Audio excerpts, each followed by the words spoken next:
while our race is won,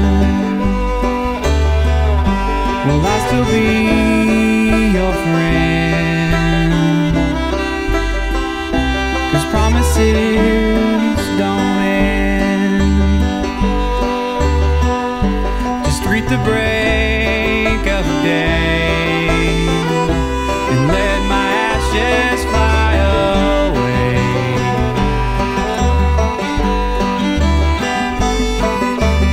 I'll stay with you, I'll stay with you now.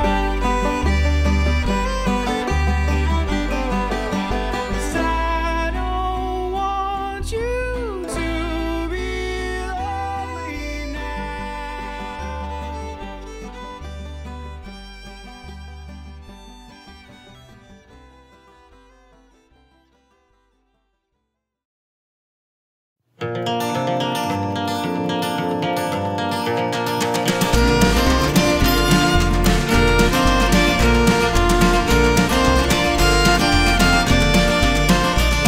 I was raised really in a musical household. Both my parents played, several instruments, but I remember, I guess my most fond memory growing up when music first started impacting me at a young age.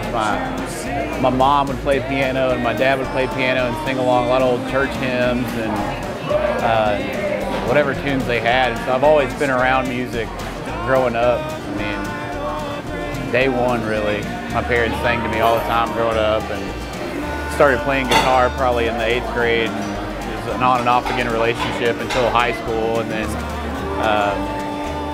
played in some church bands and rock bands and stuff like that until this started probably, what did we start, 2011? 2011? Around college. Yeah.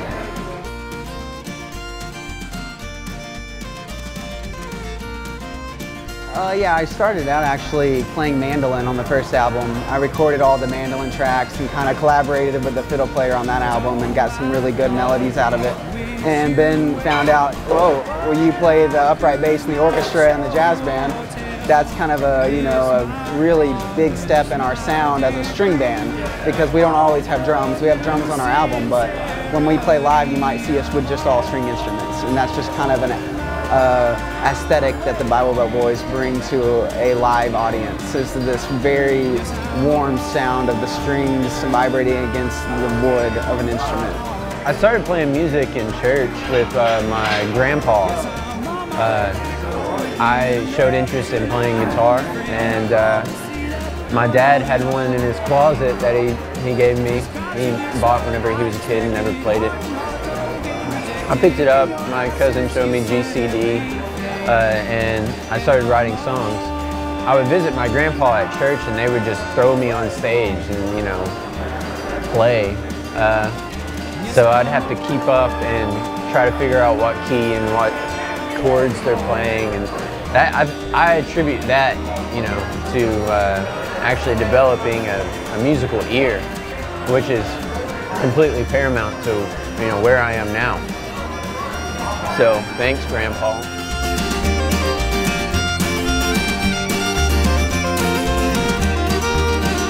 Yes, I'm on my way home. Yes, I'm on my way home. Yes, I'm on my way home.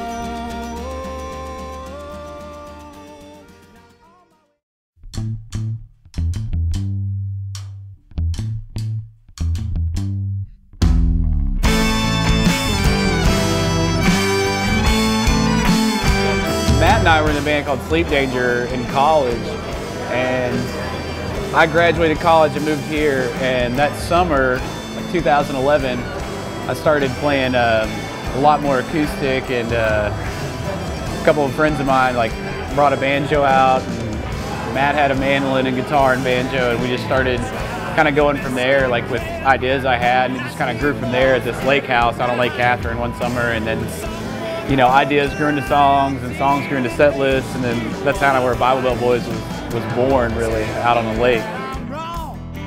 you know, old country artists like Johnny Cash and Don Williams. My grandma and I used to ride around listening to Don Williams tapes all the time. And so a lot of that old like country singer-songwriter stuff is a big influence for me. And growing up, I listened to, one of my favorite bands is Cloud Cult. I'm one of my few friends that like U2, but I'll throw them a prop there. I listen to U2 a lot. Within my family, my parents don't play musical instruments, and me and my sister were kind of like, you know, let's explore this. And in that, we explore our heritage. And an Arkansas family, being brought up with our great-grandma who toured with the choir, the Rainbow Quartet, and she sang, and she also taught us how important piano was. And so we all kind of grasped onto her as tight as we can. And we just lost her this year, so we kind of just want to, you know, bless her for her help and encouragement. And she actually bought me my upright bass that you see in a lot of pictures and a lot of our videos. And that's just like a really big deal with me and how I perceive music in this kind of family way, but also you're contributing to a community and you're contributing to an overall sound of what your music represents. It's valuable. It's very valuable that people show up, that people care to pay $3 to $10 to see us play, you know, and all the passion that we put into our music and just doing it because we love it. But people want to share it with us, and we want to, yeah, and it's just, whenever you see people in the crowd, and some people even know our songs and they sing along. And that's a huge compliment in itself, but it's just like it's a communication almost, just a exchange of energy. Whenever there's people that are engaged watching you, you play better, and it's a noticeable difference than if, you know, it's like 3 people and they're drunk in the back chowing down on ribs or something, you know. It's like, who cares, we're just gonna play. But if people are actually engaged, it makes a world of difference, it really does. And I just wanted to be your man. Yes, I just wanted to be your man. It's been really great, honestly. A lot of really good reception, and I mean, I don't think people think a lot of Arkansas about the music scene, but it's a really neat hub, especially here in Hot Springs.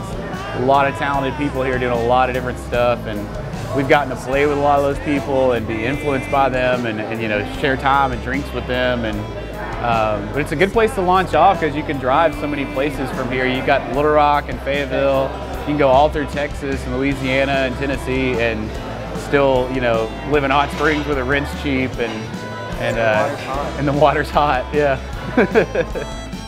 From the get-go, we had a lot of support, and that was a really passionate thing. We made our own CD cases. Yeah, we were very DIY about it. Do it yourself, absolutely. That's a big deal if you're going to be in a band these days.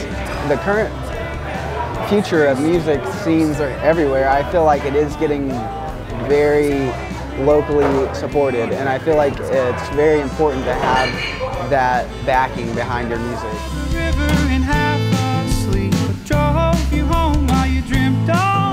It's kind of an end of an era. I'm gonna miss them a lot, but we're proud of what we've done. Yeah, so far. I'm glad we have. Still there. Yeah, it's not gonna. You can't undo the recordings or undo the memories. Yeah, I'm just really proud that we have 2 records to look back on and have those forever, and have those memories. But I mean, it's kind of been an organic process. Like, we're all kind of doing different things now. Like, Matt's getting married next month, and Logan's graduated, and our other fiddle player is kind of in between where he's at. So I mean, it's kind of coming at a good time in a way. I mean, I think it'd have been hard to keep it going for, you know, the rest of the year or even longer. So I mean, it's kind of happened all at the right time, I guess. I think it's coming to a satisfying. Yeah. There's nothing abrupt about it or like shocking. It's just like we got to like ease out of it. Like, we recorded a record last year. We got to play a lot of shows in front of all the people we love and play some venues we really liked and do some things we really wanted to do. So it's like getting to ride that out the way you want to just makes a lot more complete and satisfying. And I still wanna be your man.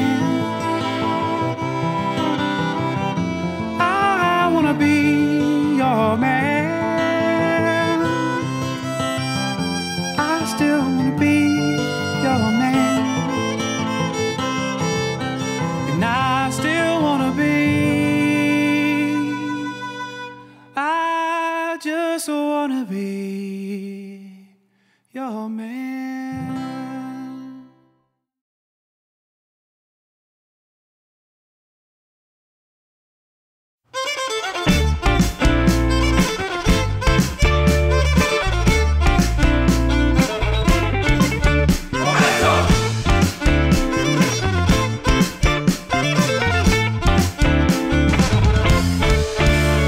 We fly by night under the glow. We live inside, afraid to grow. And our faults we speak, till time gets old. We need momentum out on this road.